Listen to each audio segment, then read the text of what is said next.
En fin, creo que no tengo que presentar a Rogelio. En fin, como nos conocemos ya desde hace tanto tiempo, no sé ya, en fin, es un artista por todos conocido. Y, en fin, yo lo conocí como un poeta que me sigue pareciendo estupendísimo. Hemos vivido en Sevilla casi juntos, hemos compartido posiciones y este trabajo, bueno, él hace incluso referencia en su texto a Luis Navarro, ¿no? Cuando hizo Luis Navarro aquella primera referencia sobre el picasismo en Málaga, que era el primer trabajo que hizo Luis Navarro después de Juan del Campo, que era un colectivo en el que estábamos. Y bueno, dentro de lo que contaba yo sobre intercambio, me parecía fundamental que estuviera el proyecto porque recoge, en fin, una suma de dolores, ¿no? Que está perfectamente recogida en la publicación de Rogelio y me parecía como un trabajo ya completo, en fin, que estaba claro que quería visualizar, linkar, que se llama, ¿no? Poner en el contexto. Y que egoístamente también tengo que decir que me descargaba eh, me descargaba de un tema, de un asunto que me parece no por obvio menos importante señalarlo, ¿no? Esta utilización de la marca Picasso. Ayer, los que estuvieron en la sesión de ayer, en Picasso Adventures, pudimos ver todo ese delirio que construyen en torno a Picasso, sobre todo en las escenas finales, el Picasso Land, una especie de Disneylandia en torno a Picasso, y todo el rato, pues, en fin, los suecos que hicieron esta película en los 70 no sabían la verdad que estaban anunciando, porque efectivamente todo el rato parecía una profecía de lo que después es el libro de Rogelio, incluso los mismos gags, los mismos chistes. Era una de las cosas buenas de la película es que es verdaderamente gamberra sin prurito intelectual, ¿no? Sino que es una película que iba a acoger a lo que pensarían los de los bares sobre Picasso y entonces utilizan ese tipo de argumentos. Y, en fin, ayer me estuve acordado todo el rato de Ciudad Picasso. Y claro, hacerlo en el Museo Picasso, no sé también, no sé si en Málaga se llegó a hacer, pero No muestra ningún interés. Sin embargo, una institución menor, pero aún más interesante en ese sentido, porque es la supuesta casa donde nació Picasso. Hay una casa museo de la que tendremos oportunidad de ver algunas imágenes. Eso sí se ha mostrado proclive a incorporar cierto discurso crítico sobre la propia picasización de la ciudad. a mí me parecía como, en fin, a niveles de tautológico, si queréis, que estuviera en el proyecto del Museo Picasso, ¿no? Como con mera tautología debería de estar. De todas formas, quería recordar una cosa, otra profecía muy divertida que leí hace muchos años, Giovanni Papini, que me recuerda un poco este fenómeno que conté el otro día, que era en Vogue, en ese libro de citas inventadas que hace Papini, en Estepona, llevan al personaje, que no recuerdo su nombre, a Estepona, y en el ayuntamiento le enseñan que conservan el cráneo de Picasso cuando tenía 4 años, ¿no? Entonces, esa cosa que en la época de los santos era tan habitual, era ya un indicio claro de la santificación de la marca Picasso, ¿no? Pero bueno, no te voy a quitar más tiempo.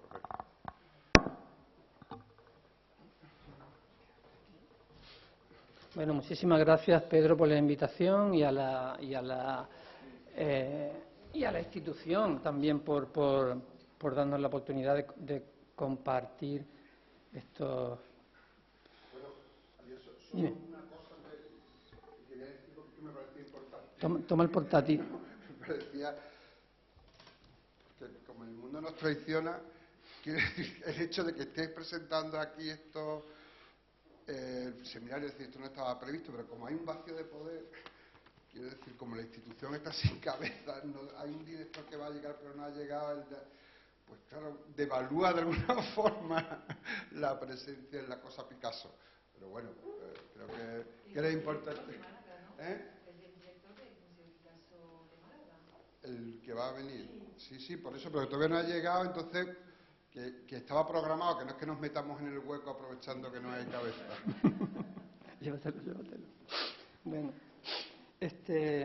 a ver, bien, como ha comentado Pedro, voy a tratar de un trabajo en el que, básicamente un trabajo de archivo que comenzó los años previos a la inauguración del Museo Picasso en Málaga, el año 2003, que si bien no es la fecha de la que data el inicio de lo que antes ya he llamado la picasización de la ciudad, sí que representa su punto culminante, ¿no? Y un punto como de no retorno y de intensificación de ese fenómeno verdaderamente llamativo. Bien, ese proceso de archivo ha vivido un momento especial hace unos meses, en noviembre pasado, en que pudimos hacer una exposición que se montó en Madrid, en la Galería Juana de Izpuru, y la publicación de un libro, que es este que tengo acá en la mano, que es más o menos no más o menos, voy a hablar de él, pero no vamos a ver obras de las que producidas para la exposición o de las que constan en el libro, sino vamos a ver el material con el que he estado trabajando todo este tiempo.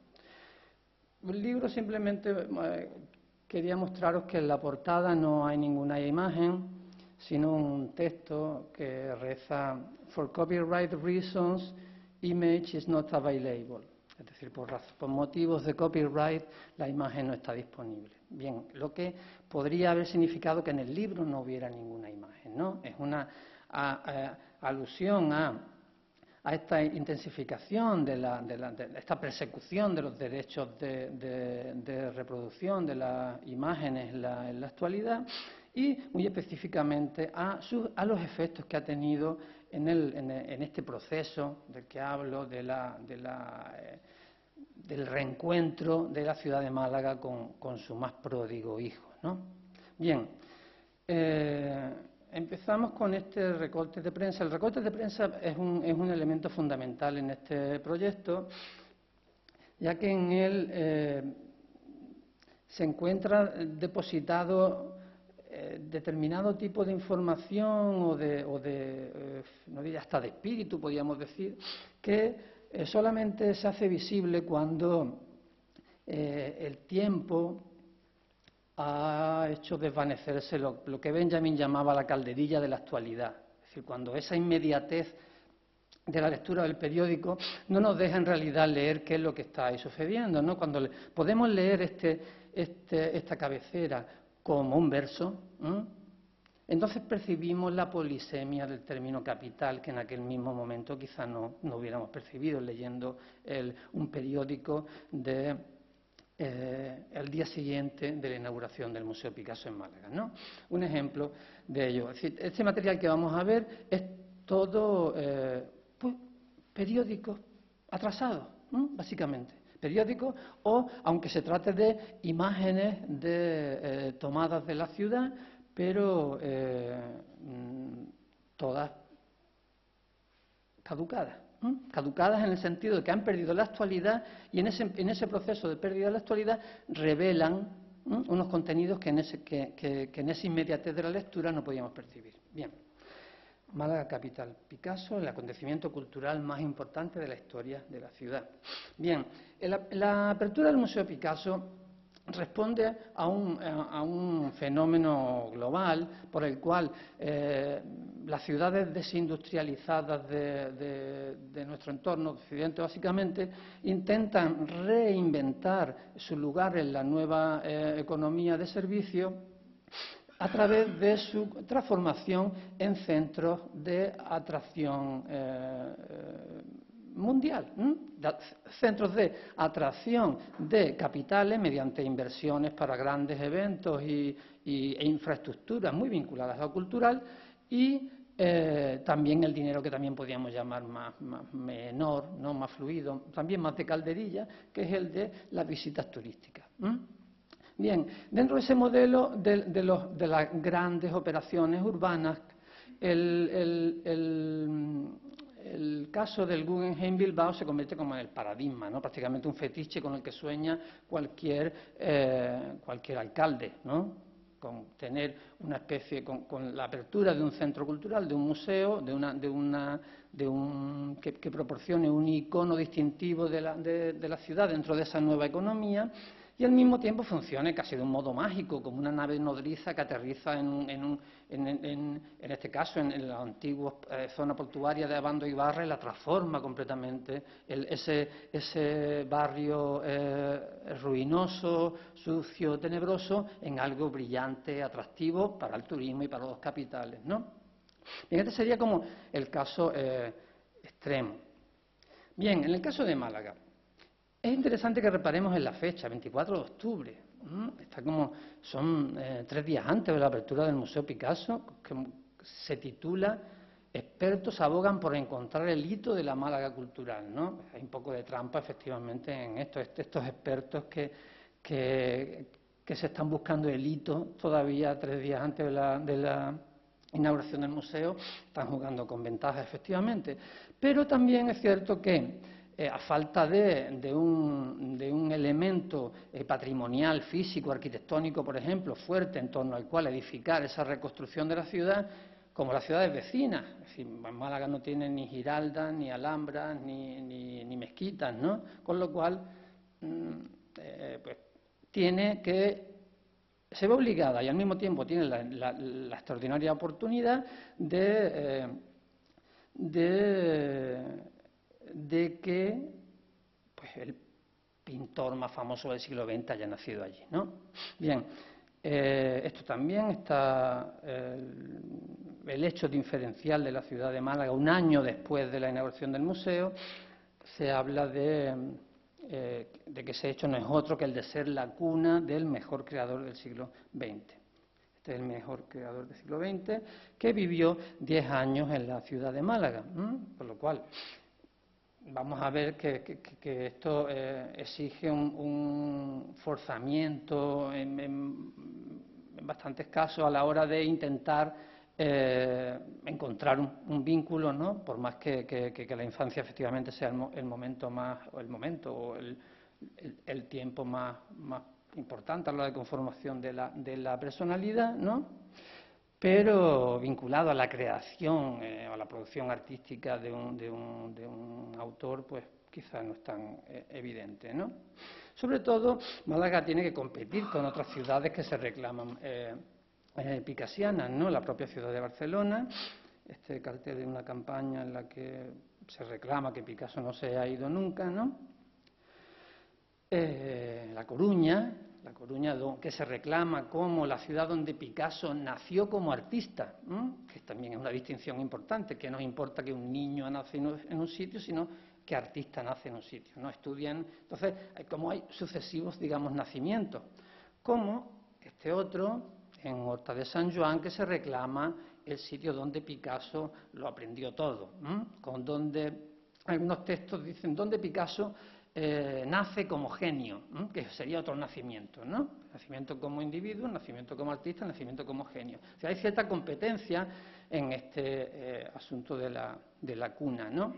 Bien, volviendo al caso de Málaga, en los 90 Málaga estaba dentro de esta lógica de convertirse en una marca, dentro de la competencia global entre ciudades para atraer turismo e inversiones, convertirse en una marca. Vemos que había hecho igual que marcas comerciales como Mango, por ejemplo, ¿no? Que suprimen las vocales para convertir un nombre en una imagen, ¿no? Se suprimían las vocales y se añadía un eslogan, ¿no? Málaga más. Era convertir una marca. Sin embargo, esto es antes de que se convierta en definitivo, en ineluctable e irreversible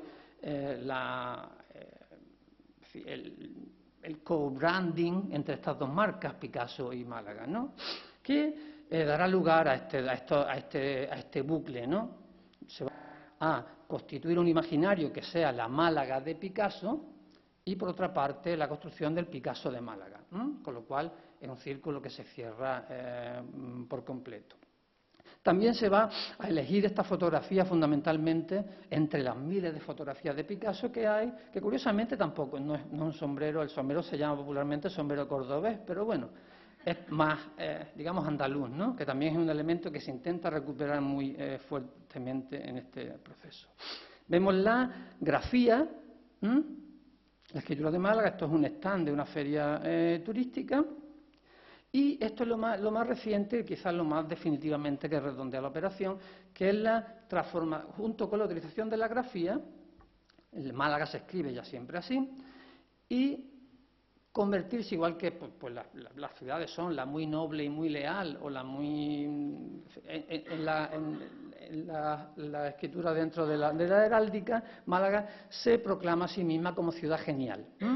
Haciendo también un trasvase entre la genialidad como un asunto absolutamente individual, excepcional, extraordinario, convirtiéndolo en compartido, ¿no? En compartible, como si fuera común. En realidad la excepcionalidad no es de un individuo, sino de la ciudad. Lo extraordinario es la ciudad es lo que es genial y produce genios. Es un juego efectivamente forzado, pero funciona, bueno, metonimia, ¿no? Por paralelismo y por extensión de significado. Málaga es una ciudad genial y se convierte en el centro de toda la operación de reclamo turístico, ¿no? Una ciudad que es cultural, cosmopolita, luminosa, mediterránea, cálida, divertida, picasiana, es un adjetivo más dentro de todos los de las virtudes que tiene la ciudad.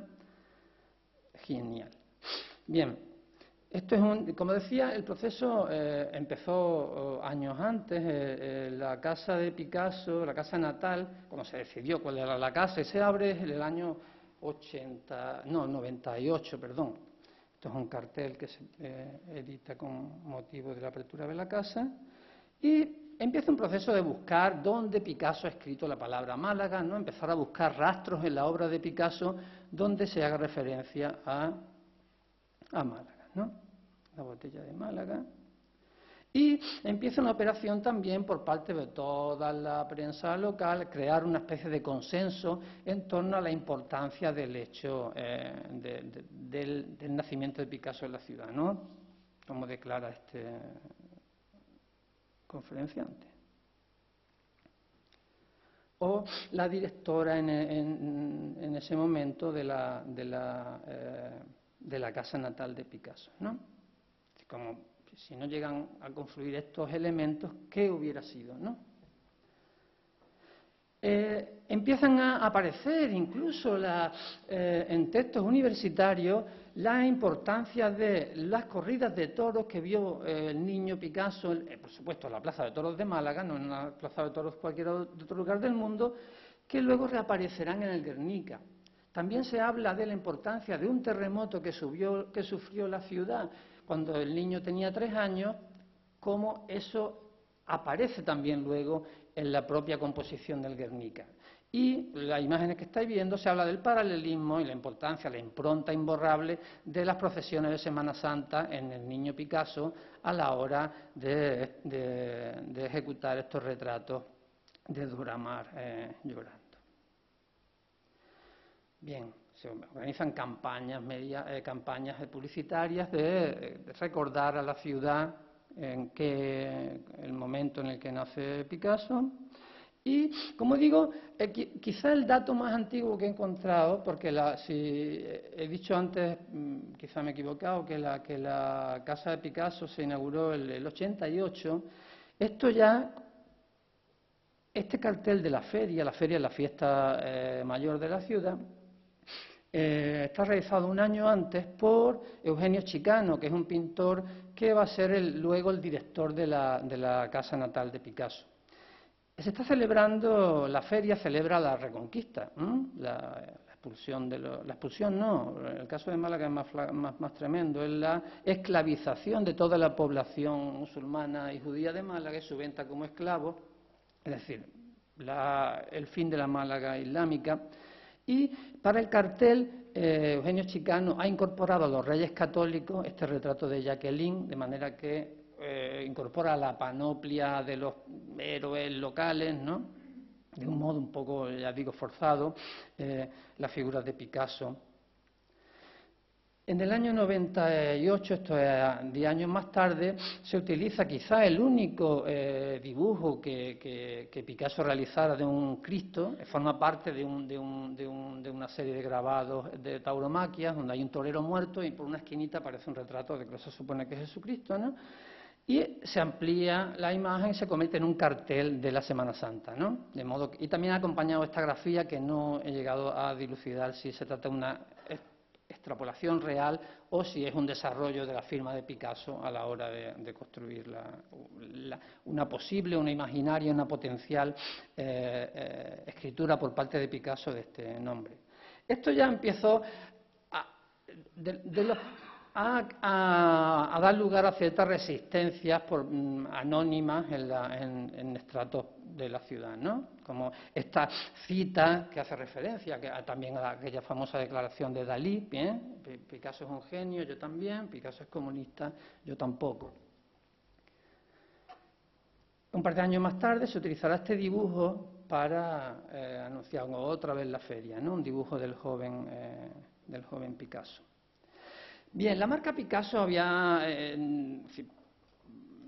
ha demostrado a lo largo de los años la facilidad con que aporta a un capital simbólico de un valor incalculable a cualquier tipo de producto. De todos es conocido los perfumes de Paloma Picasso y también el del Citroën Picasso. Tanto un perfume como un coche podían ser en principio los objetos más diversos, más diferentes, pero en el caso del coche es más todavía, si pensamos que es el coche de la policía, con lo cual Picasso sirve para añadir, como digo, capital simbólico, añadir valor a cualquier tipo de productos, ¿no? Bien, vamos a ver un poco de recortes de prensa de la campaña previa a la apertura del museo, ¿no? El día 5 de octubre se anuncian más de 1.000 visitantes diarios al museo. Un par de semanas después las visitas se duplican, que más da 1.000 que 2.000. Y inmediatamente se redondea por 1.000.000 de visitantes, ¿no? La realidad es que en contabilizar 1.000.000 de visitantes se tardaron 4 años, pero nadie ha hecho ninguna cuenta al respecto, ¿no? Todo el mundo le ha parecido normal. Bien, más recortes de prensa de esa creación de una opinión pública homogénea acerca de la oportunidad, necesidad, conveniencia y todo tipo de virtudes de la apertura del museo. Incluso efectos secundarios absolutamente inesperados, como crear un boom de turismo rural, ¿no? La ciudad está en la playa, pero el turista que viene de lejos, declara la ministra de Cultura en ese momento, no era la ministra, la consejera de Cultura, el turista que viene de lejos se quedará y aprovechará para visitar la provincia. Algo interesante que antes ya ha hablado Pedro de la sacralización de Picasso. La apertura del museo fue utilizando las mismas retóricas que normalmente se utilizan para una romería o para una procesión de Semana Santa muy popular, ¿no? Se van contabilizando los días, se iban contando, faltan 23 días, faltan 22, faltan 21, como una especie de cuenta atrás hacia un momento, una verdadera epifanía, ¿no? Algo iba a suceder en la ciudad que iba a transformarla definitivamente. Hasta la propia Junta de Andalucía, con oportunidad de la inauguración del museo, transformó temporalmente el logo, que es este de la derecha, lo picasizó un poco, ¿no? Que vemos que se trata como de moverlo un poco, ¿no? Y añadirle los rombos típicos del arlequín. La asociación de Picasso con Andalucía va a ser completamente novedosa. La razón, evidentemente, está en el desembolso efectuado por la Junta de Andalucía a la hora de construir el museo en la ciudad, ¿no? Entonces, Andalucía y Picasso van a hacer un emparejamiento que hasta entonces no había nunca costado, ¿no? Y va a aparecer también en las ferias turísticas. Vemos ahí como el caballo de Guernica aparece por encima de la bailaora como un elemento equivalente, ¿no? O más expertos hablan efectivamente, en un bucle bastante llamativo, la maternidad o la Sagrada Familia es cuando se comprende que el pintor es el andaluz. Habrá que leer con más detalle el texto, pero el único argumento que da son sus grandes dimensiones, con lo cual aún te desorienta más, ¿no? Bien, más ejemplos de los días en la prensa en torno a la apertura del museo, ¿no? Como un momento impensable, es decir, inefable, ¿no?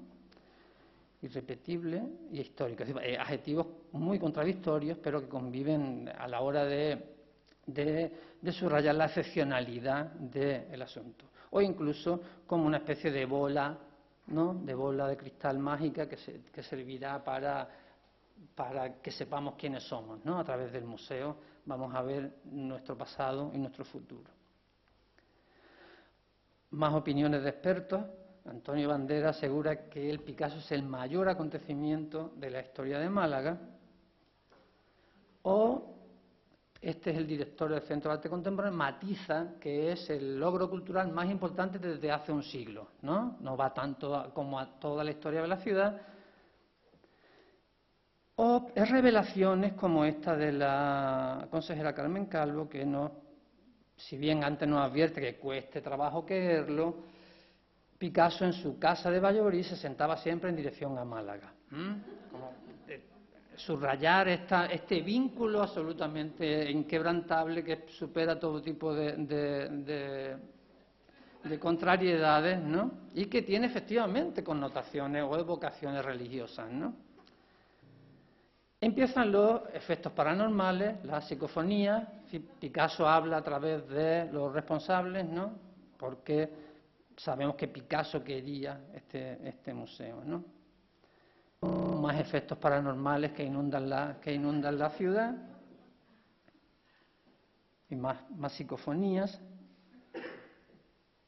O otras revelaciones verdaderamente trascendentes de la tragedia que vivió Picasso y que nosotros estamos teniendo la oportunidad de restaurar, ¿no? De restañar esa herida, ¿no? De la falta de chanquetes que Picasso vive a lo largo de su vida. El efecto Picasso es lo que se va a llamar todo esto y se va a hablar del impacto económico sin precedentes en la ciudad.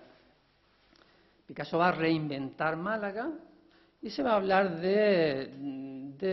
igual que hablábamos antes del Guggenheim Bilbao, se piensa en él como en el eje a través del cual la ciudad, el centro histórico de la ciudad, se va a transformar en un macromuseo. Es decir, todo como si fuera una especie de infección, ¿no? Hay un elemento que desprende una especie de gas alrededor que va a convertir en arte o va a convertir en museable todo lo que le rodea, la propia presencia del museo, reinventándose la ciudad, creándose una identificación entre Málaga y la esencia de lo local, ¿no? Málaga es la luz y el color de Picasso, la ciudad del genio.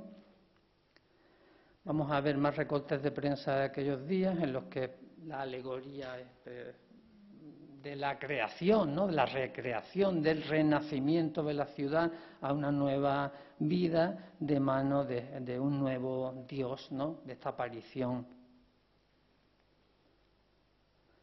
Más referencias al impacto cultural, por algo está entre comillas. Málaga se va a convertir, desde ese momento va a decidir su transformación en una ciudad cultural.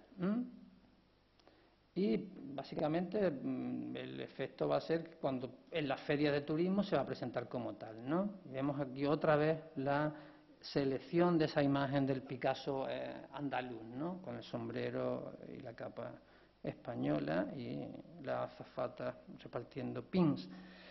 Picasso, esa misma fotografía va a ser utilizada para la convocatoria de congresos de turismo cultural.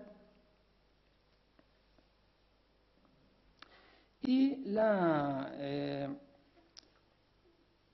esa imbricación entre la imaginería picasiana y la imaginería tradicional del turismo de la Costa del Sol va a dar lugar productos como este, ¿no? Que lamento muchísimo porque es muy difícil competir con este tipo a la hora de intentar ironizar o mostrar de un modo paródico, satírico lo que está sucediendo. Es muy difícil superar a la propia realidad, a la propia imaginería generada por los poderes políticos y económicos, ¿no? Esto es un recorte del mismo día de la inauguración del museo, como si se tratara de la explosión de la bomba atómica. Miles de turistas, según la prensa, recorren cada día la ciudad, ¿no? La apertura del museo genera una transformación absoluta de todo el entorno. También hablamos del impacto cultural. La dueña de una tetería ha decidido cambiar el negocio por una tienda de souvenirs, ¿no? De todas maneras, van a ser los souvenirs y la hostelería los dos grandes impactos culturales que va a tener la ciudad. Es decir, ahora hace 9 años que se inauguró el museo, se ha abierto una galería de arte. Solamente hay una galería de arte que se haya abierto posteriormente a la apertura del museo.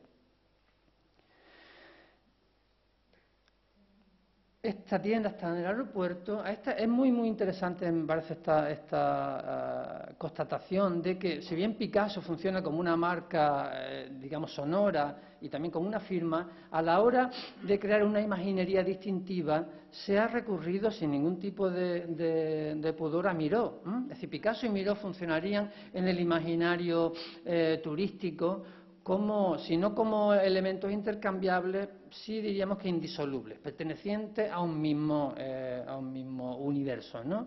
Ayer fotografié en una puerta de una tienda aquí que decía Picasso, Tapia, Miró, Gaudí, como en todo un paquete. Lo que vendía, sin embargo, eran camisetas donde lo que ponía era Messi, pero el efecto, ¿no? Es decir, esa nomenclatura ideal es quizá la que hace referencia a esta mezcla de una imagen por una parte, o una imaginería, una retórica de colores y de formas, con un nombre al que no le pertenece. Más efectos culturales, como decía el titular, ¿no? La apertura de tiendas de souvenirs, en este caso un todo a 100, que se llama Picassien, buscando también esa. Esta también es curiosa porque es una galería de arte que lo que está exponiendo es imaginería de Semana Santa, son vírgenes, santos, etcétera. Y quizá la elección de Pablo Ruiz, en lugar de Picasso, pretende inconscientemente evocar a ese pintor o a ese artista antes de Picasso, ¿no? Que antes de que Picasso se convierta, o como algunos se convierta pues digamos, en vanguardista, ¿no? A pesar de que utiliza la tipografía de la firma también, ¿no? Me recuerda un artículo de la exposición en Madrid de Picasso en el año 36, donde la crítica local distingue entre lo que él llama el Picasso normal, que siempre admiraremos, y el Picasso extravagante y provocador y tal, ¿no? Entonces, esto quizás sería una apuesta por ese Picasso normal, ¿no? Que es mucho más, en principio, es mucho más accesible. Un desbordamiento del territorio habitual que ya hemos comentado, que es la hostelería y la venta de souvenirs, hacia un negocio de las modas. O esta que también me parece muy evocador, ¿no? Como un Picasso multimarcas, ¿no? Como hemos visto antes, aplicable a cualquier tipo de producto. La hostelería, como ya os he dicho, este es el ejemplo quizás de cómo la iniciativa privada se desembarca en las posibilidades de explotación de la marca Picasso, ¿no? Lo hace principalmente a través de negocios de hostelería. El Picasitio y el Picasso con K.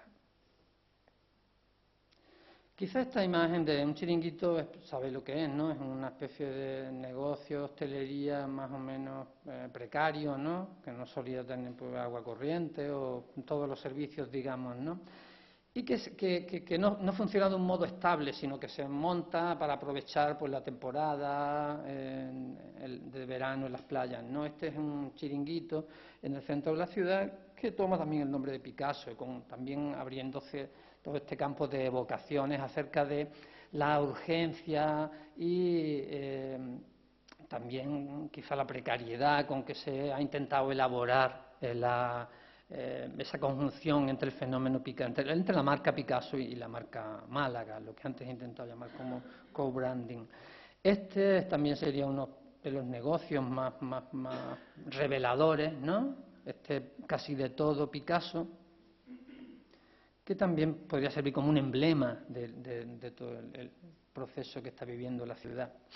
Esta imagen aparece también 2 días antes de la inauguración del museo.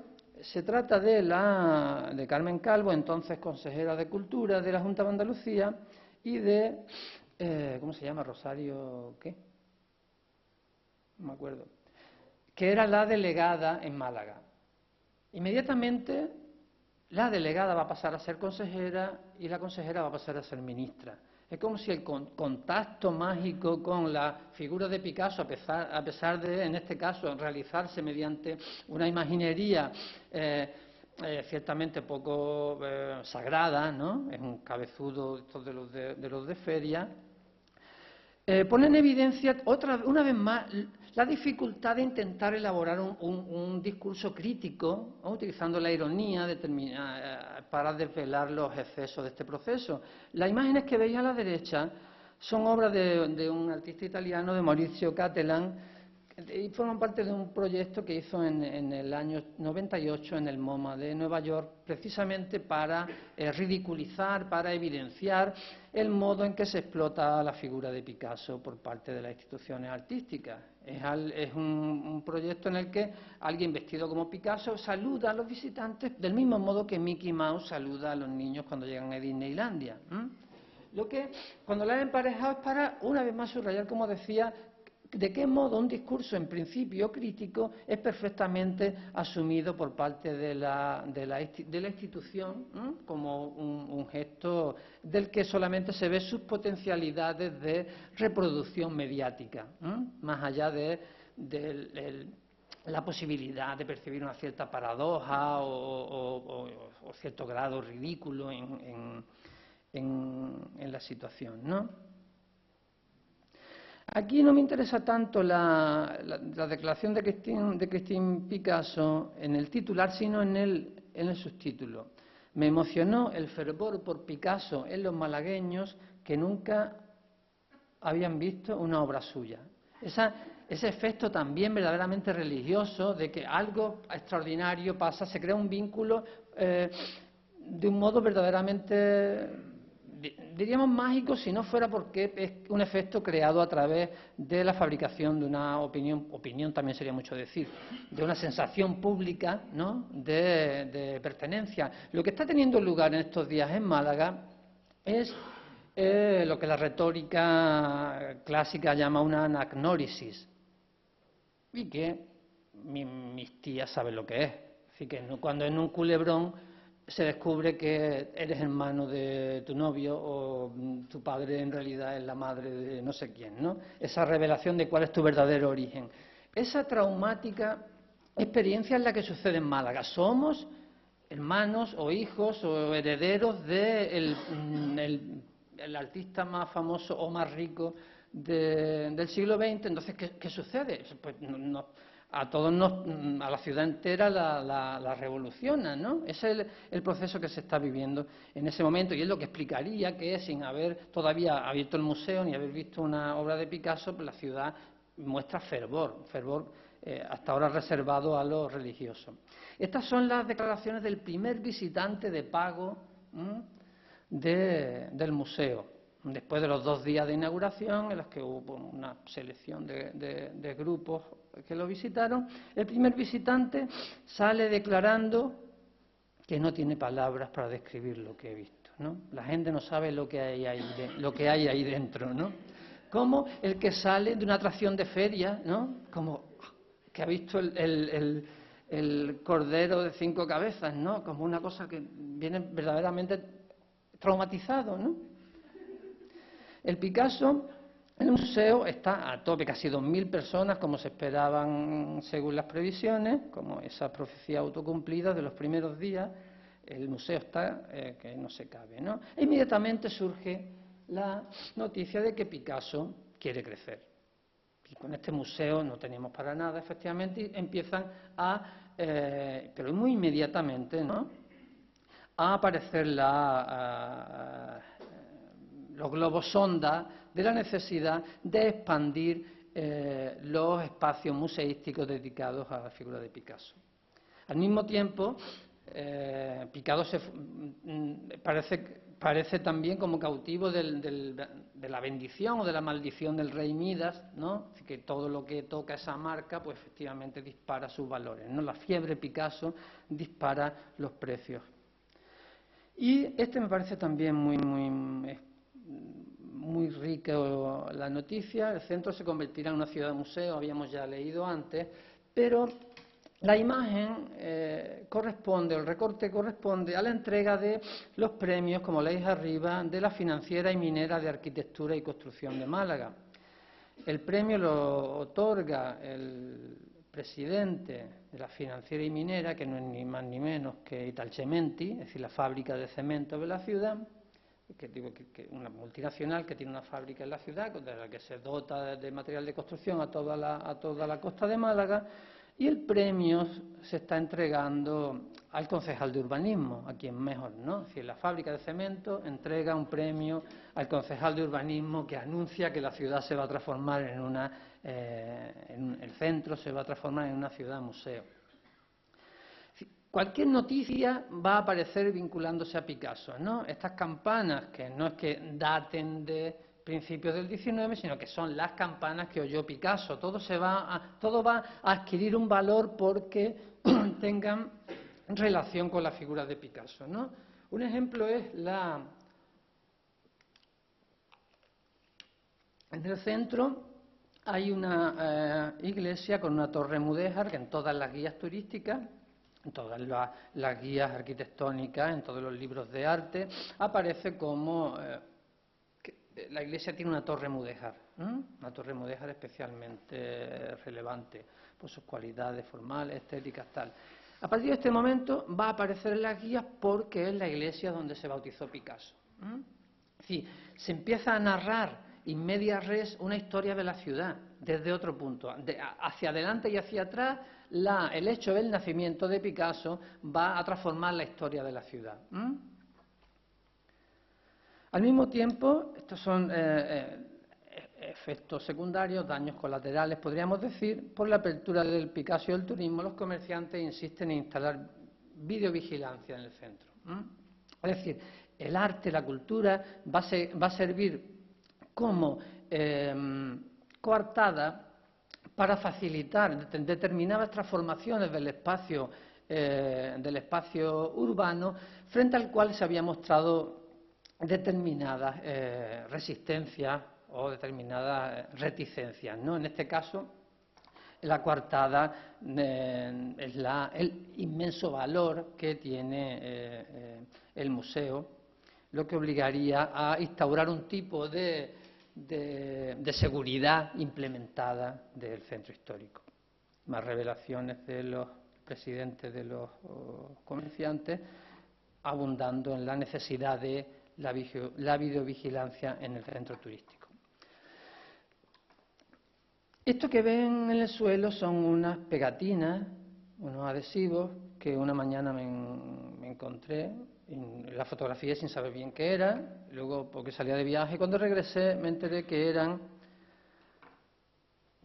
una especie de itinerario creado con motivo de la visita del crucero millonario más grande del mundo, el Queen Mary II, y que creaba un itinerario que dirigía a los turistas directamente a la casa de Picasso, al Museo de Picasso. Es decir, crear un itinerario turístico que evite el contacto con la ciudad real. Vemos que hay ya una vocación, la videovigilancia, este tipo de ensayos caricaturescos en su sentido extremo, de crear una ciudad que es la que tiene que ver el visitante, y que hay que evitar en todo lo posible su confusión con la ciudad real, donde siempre hay pues, otras cosas, ¿no?, que pasan, no todas agradables, etcétera.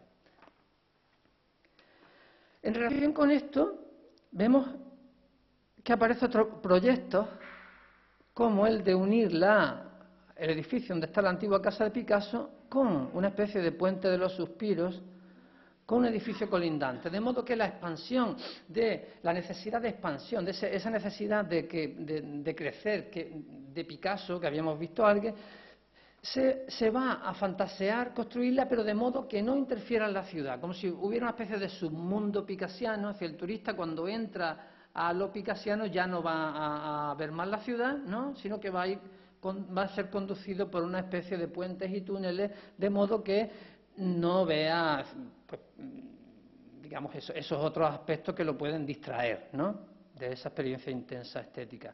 También asocia ya crear una especie como de hormiguero cultural, ¿no?, en el que vas pues de un museo a otro, de un monumento a otro, sin tener que cruzarte por la ciudad. Estas experiencias, indudablemente extremas, no han llegado a realizarse, o se han realizado de otro modo, que implican los consabidos procesos de gentrificación del centro, la subida de precios que también hemos visto que ya anunciaba el propio entorno de Picasso, etcétera.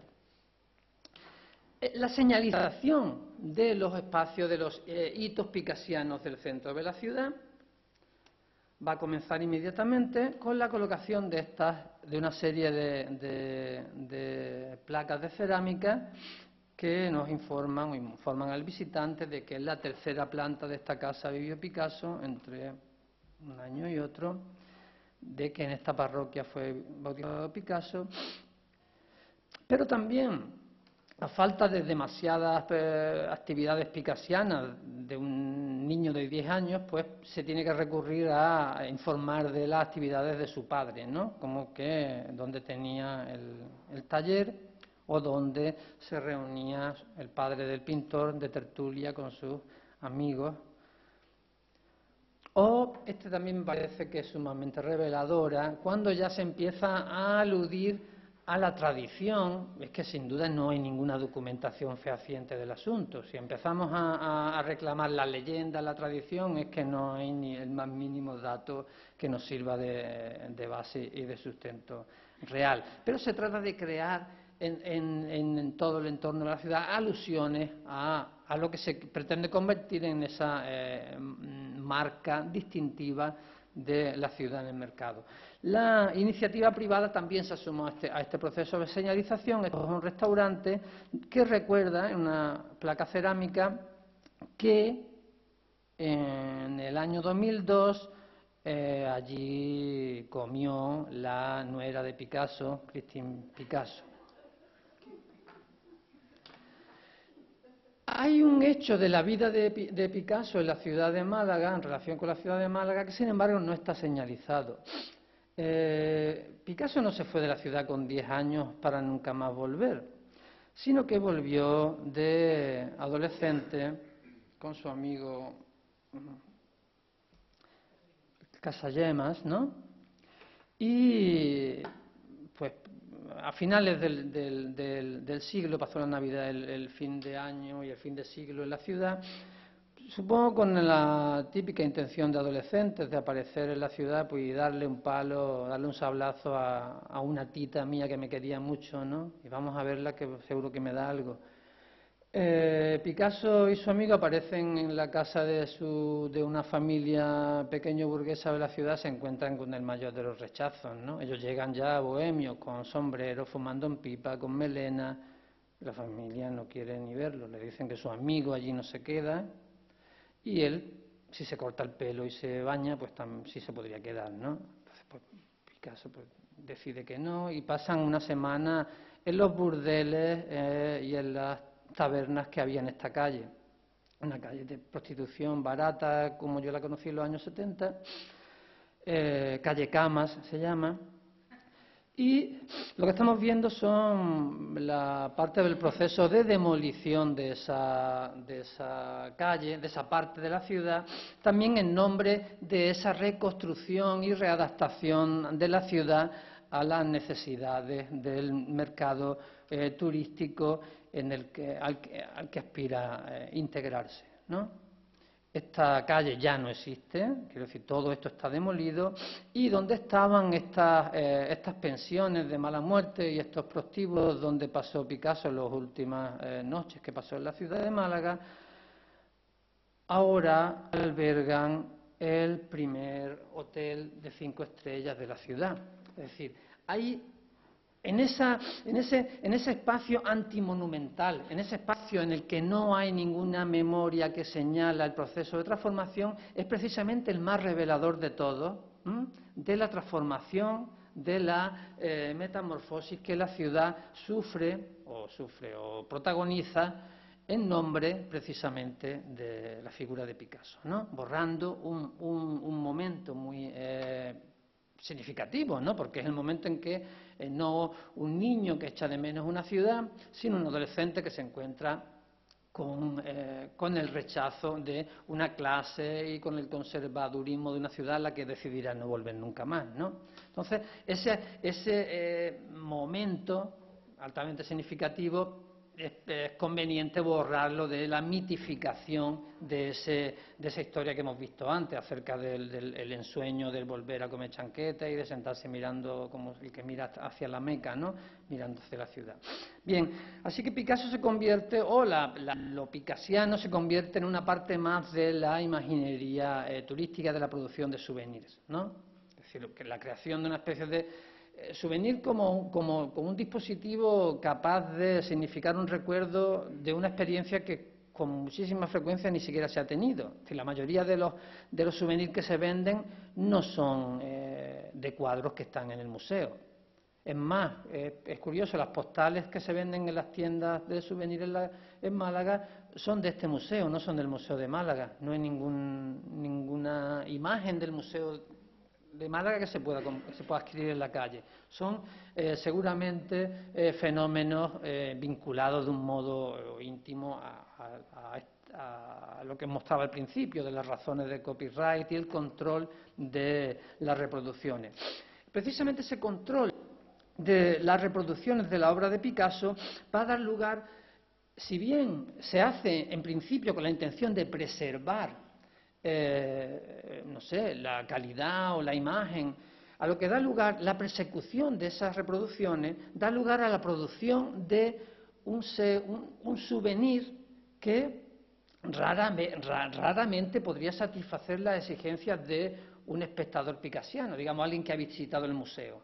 Está claro que son unos souvenirs dirigidos a alguien que digamos, no muy vinculado, no muy familiarizado con la producción de Picasso, ya que estas imágenes donde vemos que la catedral, la plaza de toros, el cenachero, que es una estatua muy popular de los años 70, esta construcción en 3D de un cuadro de Picasso y estas figuritas mironianas de nuevo que aparecen como una especie de, ¿no? Como el insecto colonizador que parece que es el que va a acabar ganando porque se filtra en todas partes, ¿no?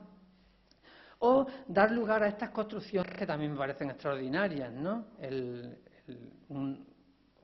Este Quijote, evidentemente no son obras de Picasso, pero muy vagamente lo recuerdan, ¿no? Es decir, pueden funcionar para un público que no tiene, ya digo, una familiaridad con la obra de Picasso. Bueno, está aquí a la derecha, sí hay una reproducción de Picasso, ¿no? Sin embargo, esta falsificación de estos Quijotes frente a unos molinos con la alusión a Málaga, un sitio donde nunca ha habido ni molinos, ni siquiera en la novela de Cervantes pasa el Quijote, ¿no? Pero se produce esta fabricación precisamente, como decía, por la necesidad de huir de la obligación de cumplir con el pago de los derechos de reproducción. El intentar protegerse la reproducción de imágenes de Picasso lo que da lugar es a la creación de una imaginería picasiana espúrea, ¿no? Es decir, una degradación. Vemos esto también, son a todas luces, claro, es pseudo-picasiano, pero vagamente inspirado en esas figuras, ¿no? Y más ejemplos. Y otros ejemplos más. Aparecen trozos del Guernica, la palabra Picasso, Málaga, etc. Esto otro es una camiseta.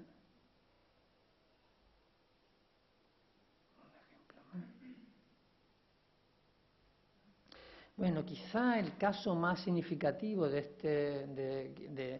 exceso de celo a la hora de velar por la reproducción de las imágenes de Picasso se da en el caso del emblema utilizado por la Universidad de Málaga desde el año 73. ¿En qué se fundó? Cuando desembarca en la ciudad Picasso Administration, que es la empresa que vela por la gestión de los derechos de Picasso Succession, que es la empresa donde se reúnen los intereses de todos los herederos de Picasso, constata inmediatamente que la Universidad de Málaga está utilizando un dibujo de Picasso y le reclama enseguida el pago de los derechos de reproducción después del 73 hasta el 2007, pues van bastantes años, ¿no? Bien, lo que ha dado lugar inmediatamente a que la universidad cambie el logotipo, ¿no? El logo de la universidad. Ellos mismos siguen defendiendo que sigue siendo picasiano, que tiene unos trazos que evocan de un modo absolutamente inconfundible lo picasiano, pero vemos cómo es un efecto sin duda perverso de esa intención por velar en qué modo tiene lugar el reencuentro del hijo pródigo con su ciudad madre, ¿no? Tiene lugar, da lugar, ¿no?, a un efecto indeseado de su supresión, de su presencia en la ciudad, ¿no? Si hay un emblema que estaba permanentemente presente, precisamente en el momento en que oficialmente tiene lugar ese regreso, desaparece. O aparecen, como estábamos viendo, estas degradaciones de la imaginería. Es un efecto secundario que aparece efectivamente en los márgenes del propio museo, de la institución. Así, ¿a qué recurre principalmente la hostelería, que ya hemos visto que era el ramo que más uso había hecho de la nomenclatura picasiana? A utilizar también unos recursos metonímicos para referirse a su carácter picasiano, a su vinculación. Por ejemplo, este establecimiento de comida rápida, que se llamaba McPapas, ha pasado a llamarse Las Papas del Museo, porque está en la misma calle donde está el Museo Picasso. Del mismo modo que este café de enfrente, enfrente de Picasso, no se llama el Café de Picasso, seguramente atemorizado por ya las posibilidades de represalias de Picasso Administration, se llama el Café de enfrente. O este otro, frente al pintor, que está, vemos esta tipografía también evocadora de lo Déco, está situada en la esquina opuesta a la casa natal de Picasso, al Museo Casa Natal de Picasso. Bien, constataciones de la vinculación ya indisoluble, definitiva, de la figura de Picasso al mundo de la hostelería, en este Festival de la Tapa, acompañando a este señor del Canotier, que procede de una etiqueta de la cerveza local, esas cervezas locales que había antes en todas las capitales de provincia, la cerveza Victoria. Picasso aparece, en lugar de abanicándose con el sombrero de paja, pues con su propia paleta, pero sirviendo de publicidad, ¿no?, a este festival de la tapa. La tapa y Picasso van a empezar a formar también un todo indisoluble, ¿no? El pack Picasso en tapas que ofrecen determinados hoteles como un paquete de experiencia de la ciudad. Bien, este me parece quizá utilizado ya demasiadas veces el adjetivo perverso, pero no se me ocurre otro, esta venganza no tan retorcida frente a digamos, el desdén de Picasso por las formalizaciones más clásicas, ¿no? A la hora de erigir un monumento a Picasso en la Plaza de la Merced, que es la plaza donde nació, está justo delante, la casa que veis detrás es la casa que se ha decidido como la casa natal. A la hora de erigir un monumento se le encarga a Francisco López Hernández, es decir, uno de los realistas manchegos más antipicasianos declarados y enemigo confeso de todos los picasianos, donde reconoce el inicio de un camino sin retorno en la decadencia de las artes, ¿no? Sin embargo, se le encarga la estatua hace una estatua de Picasso en estilo realista manchego, ¿no? Aquí está toda la corporación municipal sentada compartiendo el banco con Picasso. Este banco se ha convertido en un espacio donde comienzan las campañas electorales. Si aquí se hace una foto, el candidato de Izquierda Unida, el candidato del PSOE, el candidato del PP, todo el mundo empieza aquí con Picasso con el Picasso manchego, empieza su campaña electoral. También ha acabado formando parte de los objetos turísticos. También me parece, vemos que continuamente aparecen lo que a mí me parece que son poemas visuales en sí mismos a la hora de desatar la emisión de significados muy complejos, pero inmediatamente visibles, ¿no? Esto es una baraja turística donde aparecen distintas vistas de la ciudad, pero donde el joker, donde el comodín es Picasso. Es como efectivamente algo que puede servir para campo, playa. Hemos visto antes que iba a provocar un boom del turismo rural. Algo que efectivamente tiene esa virtud de intercambiabilidad que viene demostrada históricamente por el uso del nombre de Picasso como marca aplicable a cualquier tipo de producto. Esta es la casa donde está ahora la Fundación Casa Natal de Picasso.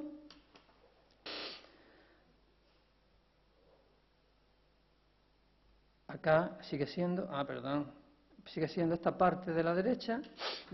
Cuando hablaba antes de esos intentos evidentemente extremos de crear una especie de circuito cultural en torno a Picasso, que iba a ir en una locura, ¿no? De túneles subterráneos, puentes aéreos, de manera que una vez entrado en el universo picasiano ya no tuviera ningún tipo de confusión, se ha ido supliendo, como hemos visto, por la colocación de la creación de un itinerario picasiano con la señalización de esos hitos de relación del niño con la vida de la ciudad, y también con la creación, con la recreación, o directamente con la invención, de un escenario que reproduzca cómo tuvo que ser el marco de la santa infancia picasiana, ¿no? Cómo ese principio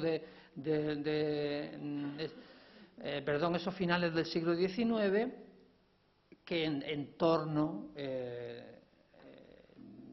había arquitectónico, urbanístico, que servían de marco a las primeras aventuras de Picasso. Bien, para ello, por ejemplo, este edificio que vemos a la izquierda, a la derecha he dicho que es la casa de Picasso, el que vemos a la izquierda era este. Es un edificio de los años 70, rudo, a los restos, cemento, funcionalismo en su expresión más degradada, ¿no? A la hora de aprovechar el espacio. Se ha transformado en este. Vemos que lo que ha tenido lugar ha sido hay algún amigo que habla de él como el edificio Drag Queen. Se ha travestizado la apariencia del edificio, ¿no? Porque sigue teniendo 3 plantas más que los otros, sigue teniendo un tipo de estructura muy diferente, pero mediante el recurso de la transformación de su fachada con la aplicación de escayolas, se intenta recuperar un aspecto que no desentone con ese entorno decimonónico. El estilo, además, dicen los arquitectos que lo han declarado como el decimonónico ecléctico malagueño, que tampoco es decir mucho, ¿no? Pero bueno, hay como esa sería la norma a la hora de reconstruir todo ese espacio en torno que iría desde la casa de Picasso al Museo Picasso y sus zonas de influencia. Acá está el recorte de prensa. Es también interesante pararse en ver cómo se construye la opinión pública mediante el recurso a un tipo de imposición de miradas, ¿no? Cuando se habla de una de las fachadas más antiestéticas, en un titular, no está nadie opinando, sino que es la realidad, ¿no? No se está valorando, sino que se está describiendo. Una de las fachadas más antiestéticas.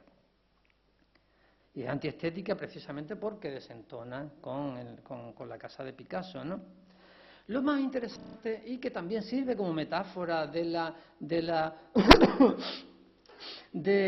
grado de invención que tiene, de invención de la tradición, por utilizar el término apropiado, la picasización de la ciudad, es que ese edificio nunca existió. Ese edificio que se está reconstruyendo en realidad fue esta iglesia, la iglesia de la Merced, incendiada el año 31, y que permaneció con este aspecto que veis de ruina más bien romántica hasta los años 70, en que se demolió y se construyó el edificio de apartamentos que hemos conocido. Es decir, se está recuperando un que nunca existió. Con lo cual me parece que funciona también como alegoría de todo el proceso de recuperación de una imagen de la ciudad o de reinvención de una tradición o de fabricación de una memoria colectiva a partir de unos datos, como antes veías en la placa, que se atribuyen muy ligeramente a la tradición, ¿no? Dentro de la casa de Picasso, esta es la tarjeta de visita, se puede visitar un espacio picasiano, se llamaba en el momento de su inauguración, ¿no? Dice, le invita al alcalde a la inauguración de un espacio picasiano, recreación del estudio del padre del artista. A pesar de que también incita a confusión a la propia redacción. Dice, padre del artista durante el periodo 1881-1891, pero bueno, que es como el que nos interesa, ¿no? Bien, proyecto y realización Diego Santos. Es un decorador local que pues ha ido a Madrid al rastro, ha comprado pues las cabezas de escayola que se supone que un pintor del 19 tenía en su estudio, ha comprado las vitrinas, las enciclopedias, etcétera. Se ha construido, se ha recreado, se dice sin ningún tipo de pudor, y que muestran objetos personales como el vestido de cristianad, es decir, el de bautismo, una blusa y un fajín del propio Picasso. Pero en un lapso de tiempo muy, muy breve se deja de hablar de recreación, de reconstrucción, y se habla directamente de un salón decimonónico de la familia Picasso. Es decir, cómo la ficción se transforma muy rápidamente en realidad.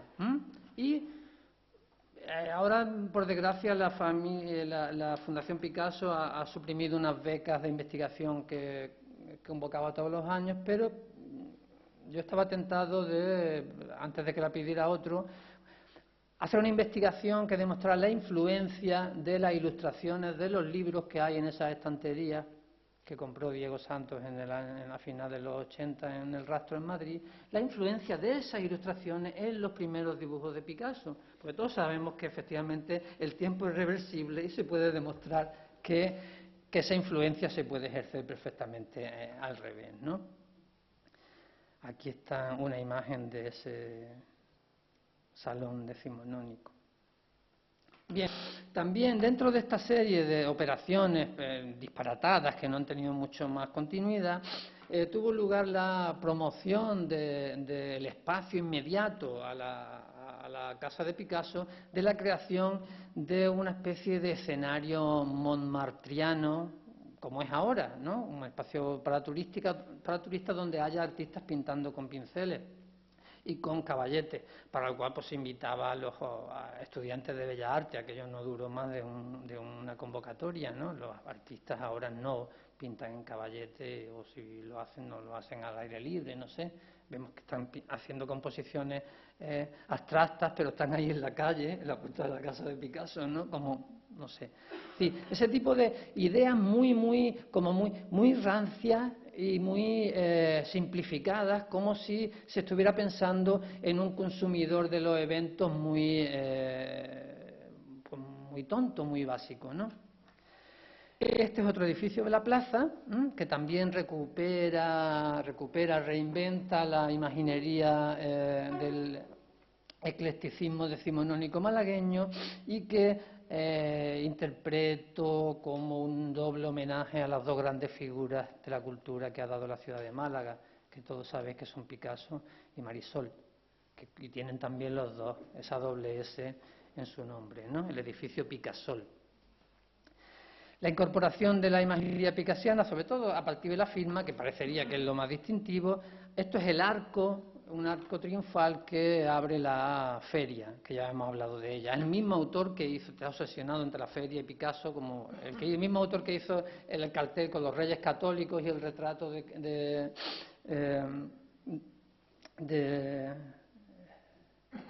Dios mío, de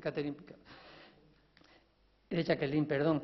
Entonces aquí vemos que es un arco en el que todo lo malagueño está representado, pues un abanico, una jazmine, el balón de fútbol, el toro guerniquiano, la firma de Picasso, la sardina, es decir, todo como integran a Picasso dentro de un paquete que exige evidentemente su desideologización, ¿no? Picasso es algo local, es decir, que tiene que trascender cualquier tipo de discrepancia de tipo pues ideológico o político, ¿no? Para que sea de todo punto asimilable por la comunidad. De modo que hay que colocarlo al mismo nivel que otro tipo de... convertirlo en una especie de tradición local, ¿no? Así, otra vez la misma fotografía que hemos visto, que es como si se hubiera negociado. Esta es la fotografía que queremos, el caso andaluz, ¿no? Para celebrar el 125. Esta fotografía, este cartel, vemos que está intervenido, alguien le ha, con cinta adhesiva, le ha convertido las doble S en los símbolos del dólar. O ese proceso de desideologización de Picasso implica también, quizá, cuando hablaba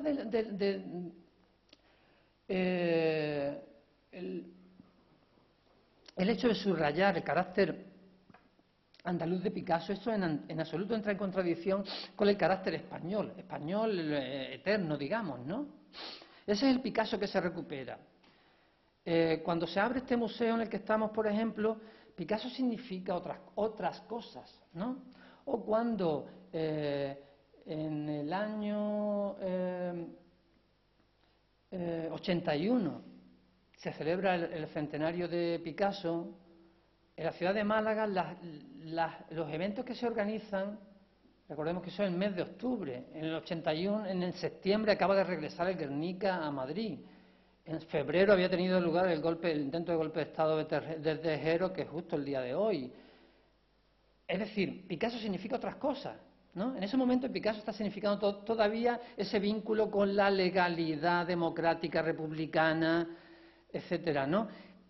Ahora mismo hay un intento por suavizar, cuando no suprimir, esos rasgos a la hora de convertir a Picasso en un valor completamente asumible por la comunidad de los españoles sin ningún tipo de distingo. De ahí que hay una insistencia en subrayar y en remarcar los aspectos más digamos eso, esencialistas, ¿no? Es decir, o folclóricos, si queréis, directamente. Es decir, en ese sentido, la foto del sombrero cordobés no estaría tan lejos del hecho de la visita de los reyes.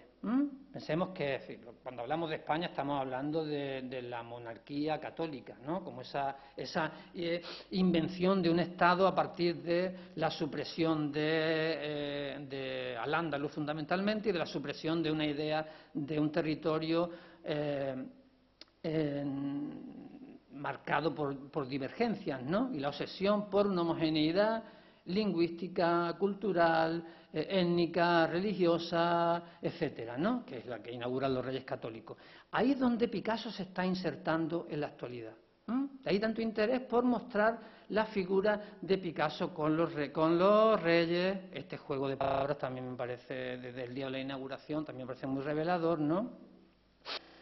Con lo cual queda muy marginado, ¿no? Esta es la caseta de la feria del Partido Comunista, el carácter militante o comunista o republicano de Picasso. Son carteles, todos hechos por el Partido Comunista, y lo que se hace un Picasso que se integra tanto en la tradición política como artística española, ¿no? Estoy mostrando los casos más caricaturescos, ¿no? El Guernica ya estaba en las Meninas, ¿no? O viceversa, da igual. Es un bucle en el que Picasso ya va a pertenecer a una totalidad de una panoplia española, ¿no?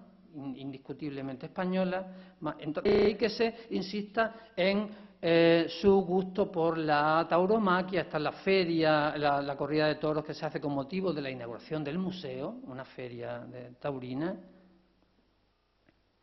o la instauración en Málaga, ciudad genial, de la institución, de la tradición, otra vez una tradición recién inventada, de la corrida picasiana, ¿no? Y vincular la figura de Picasso a cualquier otro evento. Esto es un congreso en defensa de la tauromaquia, donde efectivamente, si es en Málaga, se utiliza el cenacheros, estamos hablando de toros, para un toro, pero aparecerá también de un modo muy cogido por los pelos la figura de Picasso, ¿no? Y voy a terminar con este otro gran aparición, este otro gran disparate, ¿no? De pronto al olor y a la atracción de cuál es el campo de cultivo para cualquier proyecto, donde cualquier proyecto vinculado con la figura de Picasso va a recibir más, tiene más posibilidades de éxito, efectivamente en Málaga. Entonces, al calor de esta oportunidad, Lucía Bosé desempolva un proyecto de plaza de toros que hizo Picasso y se proyecta dónde mejor que crearla en Málaga. Es decir, la figura de Picasso va a servir para transformar no solo el imaginario de la memoria colectiva de la ciudad, sino servir como eje o como palanca para su transformación urbanística también dirigida al futuro, ¿no? Antes, cuando Pedro estaba hablando, antes que empezara a hablar, yo comentó que en el libro hacíamos referencia a una exposición que un amigo nuestro, pintor, hizo en Málaga meses antes de que tuviera lugar la primera exposición picasiana en la ciudad, en el año 92. Ahí Luis Navarro utilizó en el tarjetón de visita una fotografía que a mí todavía me sigue estremeciendo, la visión cada vez que llegas a la ciudad, ¿no? Cada vez que llegas a Málaga te encuentras en el aeropuerto con esta admonición, con esta advertencia, el aeropuerto te baja y lees Terminal Pablo Ruiz Picasso, como si Picasso fuera una especie de enfermedad terminal de la ciudad, o como si lo picasiano fuera el estatuto final de la vida, ¿no? Como si fuera la advertencia que Dante coloca a la entrada del infierno. Abandonad toda esperanza. Muchas gracias.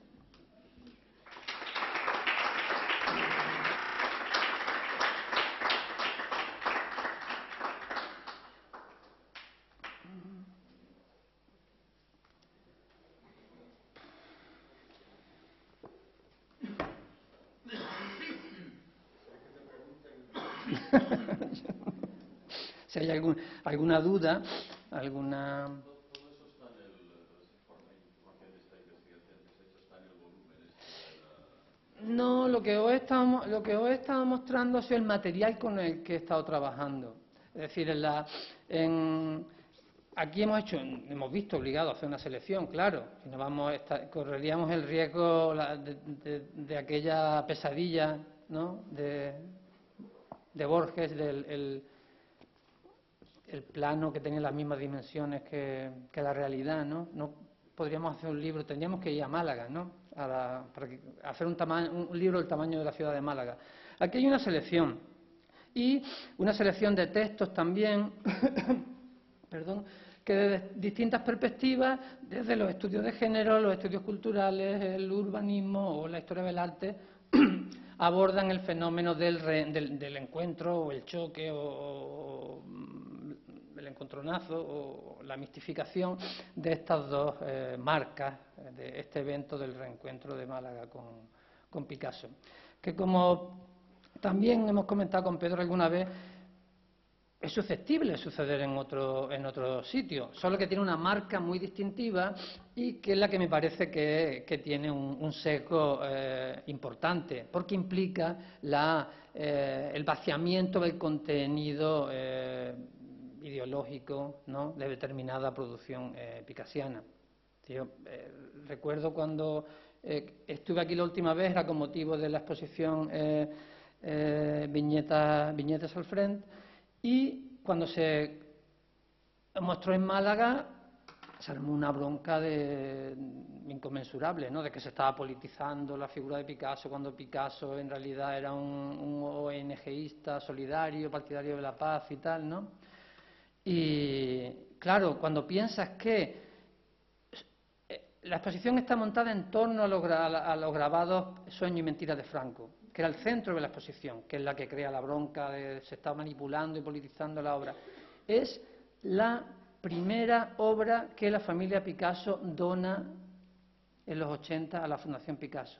Otra vez, como en los años 80 Picasso significa una cosa y tiene un valor que se regale esta obra porque estamos apostando por la democracia, por la democratización, por el reconocimiento, por el antifranquismo, por un distanciarse de la dictadura. Ahora, como el asunto es recuperar lo español, ¿no?, pues lo que hay que regalar son cabezas de toros y sombreros cordobeses, ¿no? Entonces, en fin, el proyecto yo no lo considero de ninguna de las maneras terminado. Es peligroso porque se puede acabar confundiendo con tu propia vida, pero no paran de producirse disparates, ¿no?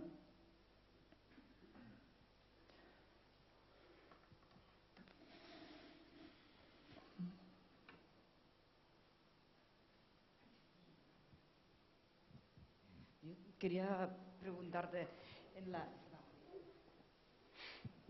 en la escultura de Francisco López, ¿no hay también una apropiación de ese Picasso adulto? Claro. Ese ancianito casi parece como un viejecito jubilado sentado al sol, claro, que nunca volvió a Málaga, ¿no? Pero a mí con esa escultura Claro, me hace gracia porque si necesariamente hubiera habido que apostar por un monumento figurativo, más tendría que haber sido un niño jugando, pero un niño jugando se puede confundir con cualquier otro niño. Es decir, el Picasso icónico, el Picasso que se hace una figura de los media, que aparece continuamente en la revista Life, en Time, en todas las revistas ilustradas, y que tiene que huir de Cannes porque él mismo se ha convertido en una atracción turística, ¿no?, y tiene que irse al campo. Es ese el reconocible, es esa la figura. Entonces hay efectivamente otro ejercicio de mistificación al respecto, ¿no? Porque no se está creando aparte de que si ese Picasso fuera posible que regresara a esa casa, que es el efecto mágico que se está buscando a la hora de ponerse jubilar, como la estatua del fantasma de ese jubilado que nunca estuvo en el sitio, lo consideraría insoportable, ¿no? Ha sido lleno de bares y de retratos de sí mismo, ¿no? Que es como decía, que es del sitio de que el propio Picasso huye cuando se ha convertido en una figura, en una atracción turística en la Costa Azul francesa, ¿no? Yo solo te quería preguntar por la continuidad del proyecto, pero también es una reflexión que tiene que ver mucho con lo que decías al final de la exposición de las viñetas de Picasso. Y es una parte que tiene que ver con todo este, digamos, como una primera fase de toda la parte carnavalesca, ¿no? Que nos hemos reído tanto con... Yo te digo que ayer, por ejemplo, en la película, pues era todas las invenciones de estos suecos, pues casi todas hechas realidad, ¿no? Bueno, que se han hecho realidad en otros sitios y con otros que tienen que ver con Picasso, pero que en Lorca, en Granada, está funcionando ya así. El día que haya algo que ves, pues se disparará y pasará el mismo vaciamiento y tal.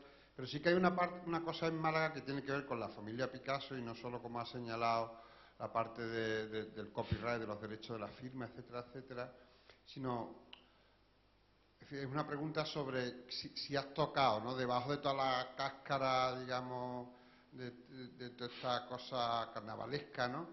Toda la parte de, en fin, pues, los negocios inmobiliarios reales, la parte dura, que va más allá de los juegos simbólicos, ¿no? Sino la parte dura en la que las contraprestaciones familiares, que están en el fondo de las incomodidades, porque realmente a la familia lo de que Picasso le sirve para todos, en fin, que el problema ideológico creo que manifestaba no tanto, que a ellos les preocupará mucho que ahora Picasso fuera, que el PP vaya a llegar y vaya a pensar que Picasso era comunista, en fin, que eso ya lo solucionarán los del PP como puedan, sino que había otras incomodidades, en fin, y que tienen que ver con un trasfondo que en la ciudad es muy evidente, ¿no? De regalías políticas y que no salen en todo el juego simbólico, ¿no?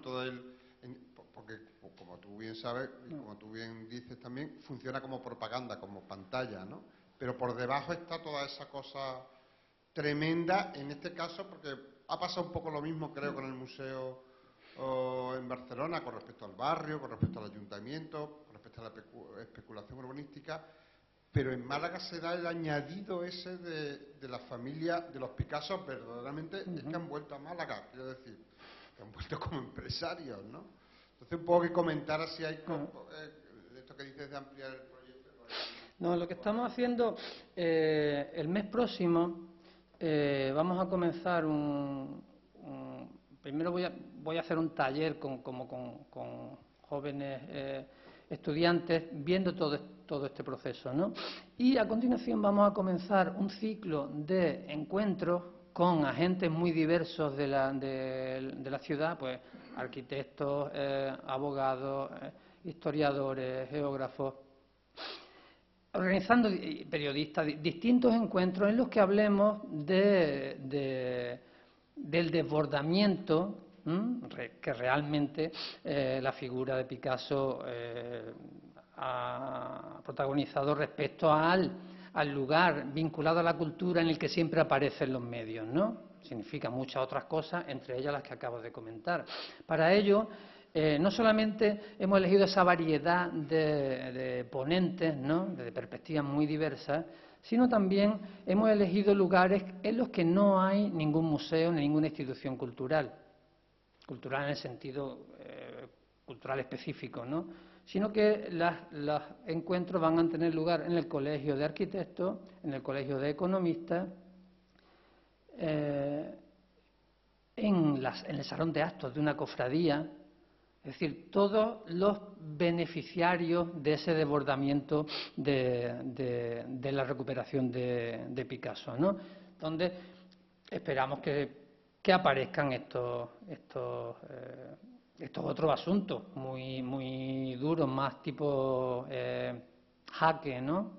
Mucho menos divertidos a la hora de enfrentar los casos de especulación, compra, reventa, protección de determinados edificios, o lo que exigen todos los grandes los GPU, los grandes proyectos urbanos, es decir, la suspensión de la legalidad normal, ¿no?, en nombre de la finalidad trascendental en la que todos tenemos que sacrificarnos, etcétera, ¿no? Ese tipo de discursos en los cuales, en nombre de la excepcionalidad del momento, la finalidad del objetivo que perseguimos, tenemos que hacer salvedades que merecen la pena, ¿no?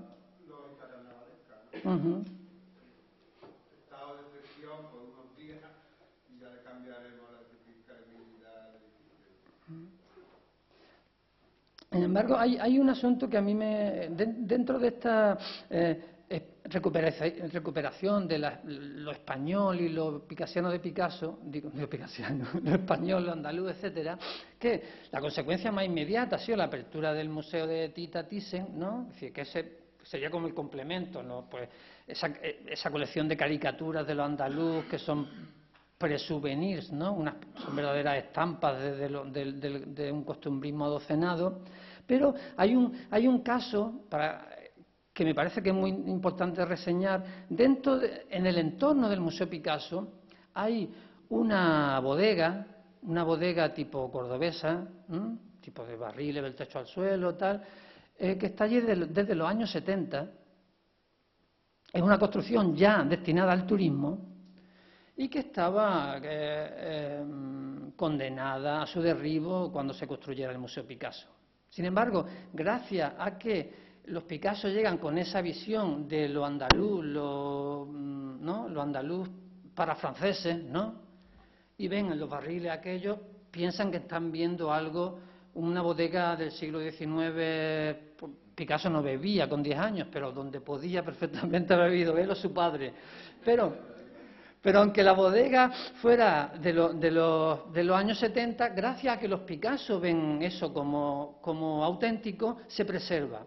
Y en un sitio donde, en el entorno de Málaga, lo más auténtico data de los 70, me parece que es verdaderamente milagroso que gracias a esa mirada idealizada que ellos tienen de algo que están viendo, que es ya una ficción, ¿no? Es una bodega hecha para turistas. Ellos lo ven como auténtico, gracias a ellos se consigue paralizar el derribo de algo que para nosotros no tenía ningún valor, era pues como Torremolinos, ¿no? Una construcción para turistas. Sin embargo, a partir de ese momento se convierte también en un espacio protegido, etcétera. Es decir, que esa sacralización funciona también hacia atrás.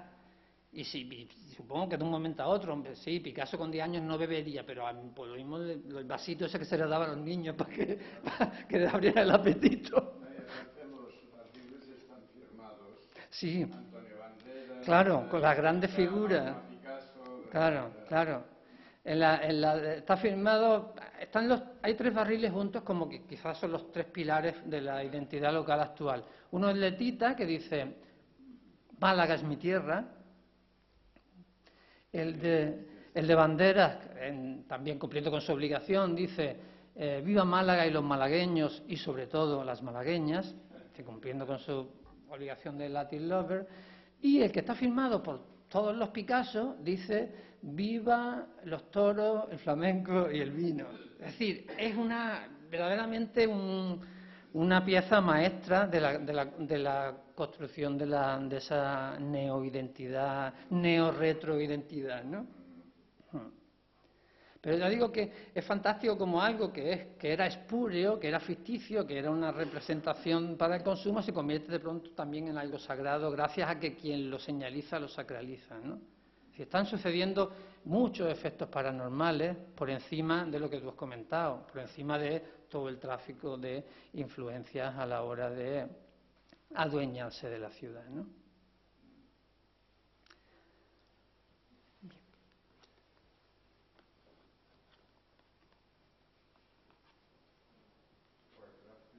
Si no hay más preguntas, me tocó decía Dios, ¿no? Pues nada, gracias a